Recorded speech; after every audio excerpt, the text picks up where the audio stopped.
안녕하세요. 8월 4일자 신문일기를 진행할 국제신문 권영희 기자입니다. 오늘 낮 기온은 32도 정도로 어제보다 더 덥겠습니다. 요즘 추미애 관심사인 태풍 경로를 보면 주말에 동중국해로 빠질지 대한해역으로 빠질지 아직 모른다고 하네요. 동중국해로 빠진다면 다행이지만 대한해역 쪽으로 들어오면 부산 지역에 상당한 피해가 예상돼서 좀 조심 혹은 주의를 해야 될 것 같습니다. 그럼 신문일기 진행하도록 하겠습니다.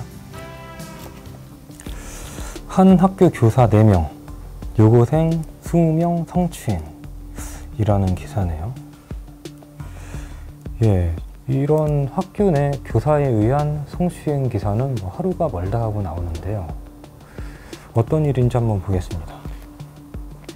교육청 설문조사 결과를 했었는데 여기에서는 이런 사실이 전혀 안 드러났다고 해요.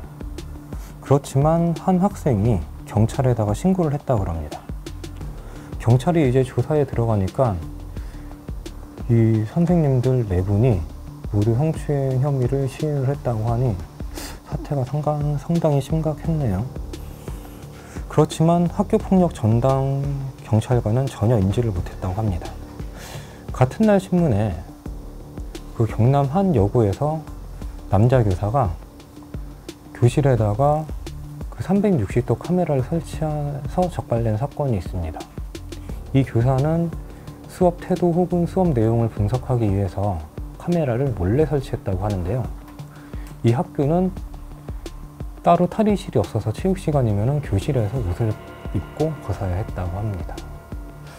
아무튼 계속 학교 내에서 이런 성폭행, 성폭력 사건이 발생을 하는데 아예 학교 폭력 전담 경찰관이 아닌 학교 성폭력 전담 경찰관을 들여야 하는 게 아닌지 하는 우려가 되네요.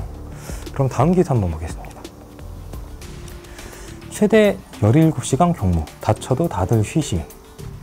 최근 마필관리사가 잇따라 숨지면서 현장 취재를 한 기사네요. 기사 한번 바로 읽어보겠습니다. 현장 취재 기자가 어제 부산 강서구의 부산경마장에서 취재를 했는데요. 낮 기온이 31도에 달했다고 합니다. 그렇지만 마필관리사들은 머리와 가슴에 안전장비를 두른 채 그야말로 비 오듯 땀을 흘리면서 일을 했다고 합니다. 말 편자를 교체하는 작업인데요. 말 발굽에다가 쇳덩이를 이제 붙이는 작업이죠. 이게 말 발굽에 잘못 치이면은 심각한 부상 혹은 사망에 이르기도 해서 이 더운 날에도 단단히 안전장비를 두르지 않으면 안 된다고 합니다. 이 때문에 사고도 많다고 그러네요. 공식적으로 알려진 산재율만 13.89%, 비공식 취시하는 경향도 많으니까 거의 30%가 넘을 거라고 예상을 합니다. 현장 근로자들은. 그럼 10명 중에 3분이 이제 이런 사고를 당한다고 하는데 기본급은 달랑 135만 원이라고 합니다. 이런저런 수당을 다 합쳐도 200만 원이 채 안 된다고 하네요. 근무 시간도 깁니다. 새벽 5시에 출근해서 오후 3시에 퇴근을 하는데 이게 공식적으로 이렇지 사실상 밤 10시에 퇴근하는 경우가 허다하다고 하네요. 아무튼 이분들이 이런 열악한 처우를 모르고 일을 시작하시지는 않았을 것 같습니다. 그렇지만 말 혹은 스포츠로서의 경마를 사랑하기 때문에 일을 시작한 건데요.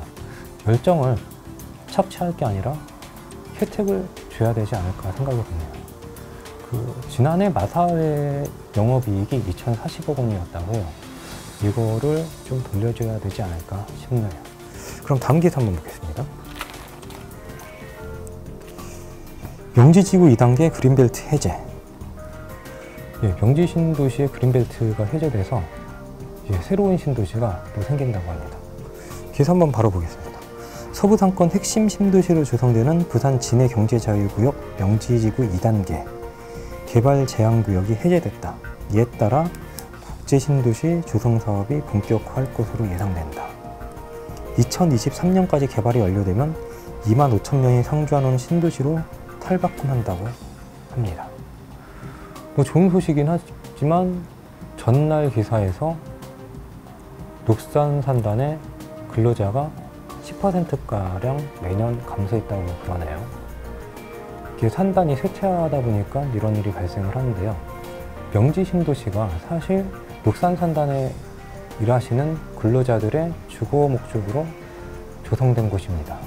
아마 녹산 산단이 계속 쇠퇴화되면은 새로 생기는 명지 신도시의 조성 사업도 차질을 빚지는 않을까 하는 걱정이 듭니다.